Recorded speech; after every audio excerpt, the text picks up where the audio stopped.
এই সেই মোনালিসার ছবি যেটা দেখার জন্য বিশ্বের এক এক দেশ থেকে মানুষ মিউজিয়ামে এসে ভিড় জমায়। তো আজকে আমি সেই ক্লিপটি আপনাদের সাথে শেয়ার করব। তো আরও অনেক কিছু দেখেছি, সব কিছুই এই ব্লগটার মধ্যে আছে। আশা করি আপনাদের ভালো লাগবে। আসসালামু আলাইকুম everyone, welcome to another blog. তো গত পর্বে দেখিয়েছিলাম যে আমরা মিউজিয়ামের অন্যান্য সাইটগুলি ঘুরে ঘুরে দেখেছি। তো এই সেকশনটা তো আমি গতকালকেও দেখিয়েছি, খুব সুন্দর ছিল। তো এদিক থেকে সামনে একটু এগিয়ে গেলেই আর্ট গ্যালারিগুলি শুরু হবে। তো যারা পেন্টিং পছন্দ করে তাদের জন্য তো এইটা খুবই বড় একটা জায়গা, স্বপ্নের বলতে পারেন একটা জায়গা। তো আমরা ভাস্কর্য যে সাইটটা ছিল ওইটা আমাদের মোটামুটি ঘুরে দেখা হয়ে গিয়েছে।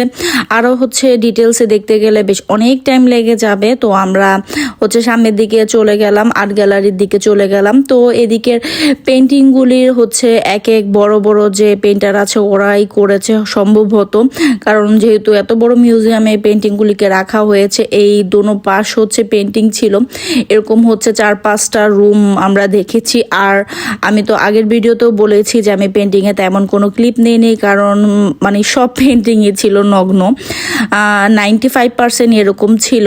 তো আমরা খুব এক্সাইটেড ছিলাম মোনালিসার পেন্টিংটা দেখার জন্য। ওই পেন্টিংটা দেখার জন্যই 95% মানুষ আসে, আর ওইখানেই অনেক ভিড় থাকে। এই তো সেই রুম, আর এই রুমে সবচেয়ে কড়া সিকিউরিটি ছিল।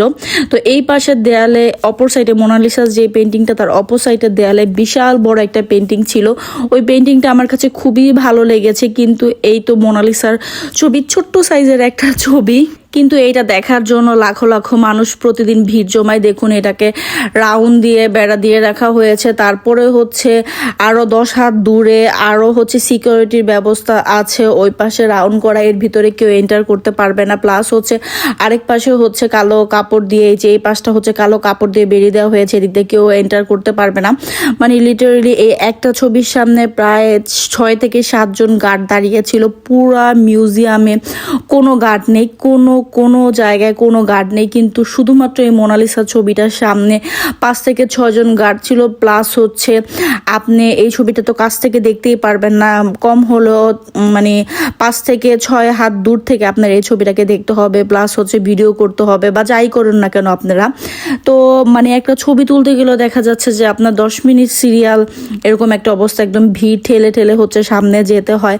তো এর জন্যই এটার মূল্য এত। যদিও তাদের দেশের ছবি না, অন্য দেশ থেকে নেয়া ছবি, কিন্তু কোন সময় কোন জিনিসের মূল্য কোথায় চলে যায় সেটা বলা খুবই দায়। তো জায়গা ভেদে জিনিসের মূল্য। তো অন্যান্য পেন্টিংগুলিও যে খারাপ তা না, অনেক সুন্দর সুন্দর পেন্টিং আছে এটা থেকে। কিন্তু এটার বিশেষত্ব হয়তো যারা পেন্টিং করে তারাই বলতে পারবে। তো আমরা ঘুরে ঘুরে দেখতেছিলাম, আর অনেক টায়ার্ড হয়ে গিয়েছিলাম হাঁটতে হাঁটতে হাঁটতে হাঁটতে, যেহেতু আমার শরীরটাও তেমন ভালো ছিল না। আর একটু পরপরই বসে যাচ্ছিলাম। আর এদিকে সাজালের বাবা মোনালিসার ছবি দেখে মহা খুশি। যদিও ওইখানে সুন্দরভাবে কোনো ভিডিওই করতে পারিনি। প্লাস ছবি তো একদমই ভালো আসেনি, কারণ এত ঠেলাঠেলি ছিল, এত রাশ ছিল। একটা ছবি যে 1 সেকেন্ড আপনি দাঁড়িয়ে তুলবেন, ওই পরিমাণ সময়টুকু আপনি পাবেন না। দেখা যাবে যে এদিক থেকে মানুষ ঠেলাঠেলি করছে, ওই দিক থেকে মানুষ ঠেলাঠেলি করছে, ধাক্কায় সামনে এগিয়ে দিচ্ছে। তো ছবি তোলা খুবই দায়। আর ওই দিন খুবই ভিড় ছিল। তো আমরা ওইখান থেকে ঘুরে তারপর সামনের দিকে চলে যাচ্ছিলাম, বের হয়ে যাব। তো আমরা আজকেও আইফেল টাওয়ারে যাব। এর জন্যই ভাবলাম যে তাহলে যেহেতু মোনালিসার ছবিও দেখা হয়ে গিয়েছে, তাহলে আমরা বের হয়ে যাই। তো ওই দিন বৃষ্টি একটা ভাব ছিল। আর এই তো মিউজিয়ামের এটা বাইরের সেকশনটা ছিল। তো উপর দিয়ে এটা পিরামিডের মতো ছিল, খুবই ভালো লাগছে এই জায়গাটা। আর এটার ভিতরে অনেক শপ ছিল, এক এক ধরনের শপগুলি ছিল, ভালো ভালো শপ ছিল। আর এখানে দাম তো মাশাআল্লাহ, যেটা না বললেই নয়, যেটার কথা আর কি বা বলবে। তো আমরা ভিতরে দুপুরের খাবারটা খেয়ে নিয়েছি, লাঞ্চটা করে দেন আমরা বের হয়ে যাচ্ছিলাম। এই সাইডের সেকশনটা খুবই বড় ছিল। আর এদিকটা এক্সিট ছিল, এক্সিটের এদিকেও বেশ অনেক দোকান ছিল। আর এদিকে এক একটা শোপিসের দাম ছিল 200, 300, 400 ইউরো এরকম করে। ছোট্ট ছোট্ট সাইজের শোপিসগুলির এত দাম ছিল। তো কারা কিনে আল্লাহ মাহবুবই ভালো জানে, কিনে দেখেই তো এত বড় জায়গায় ওরা সবগুলি দিয়েছে। তো যাই হোক আমরা সামনের দিকে এগিয়ে গেলাম। এদিকে একটা কিড জোন ছিল, তো ওইটা দেখে তো আজান মহা খুশি, সে হচ্ছে দৌড়ে ছুটে ওখানে চলে গিয়েছে, একটার পরে একটা হচ্ছে খেলতেছিল আর খুব পছন্দ করেছে। তো এখানে আমরা 10 মিনিটের মতো ছিলাম। তো সাজেল আজান দুজনই হচ্ছে খুব এনজয় করেছে এখানে। আজান বিশেষ করে বেশি সবগুলিতে হচ্ছে দৌড়ে দৌড়ে উঠতেছিল।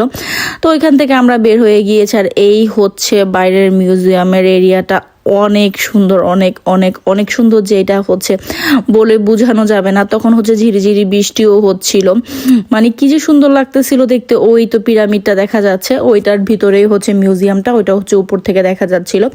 তো আমরা হচ্ছে এখানে কিছু ছবি তুলে তারপরে হচ্ছে সামনের দিকে এগিয়ে যাচ্ছিলাম। আর যত দেখতেছিলাম এই বিল্ডিংগুলি ততই সুন্দর লাগতেছিল।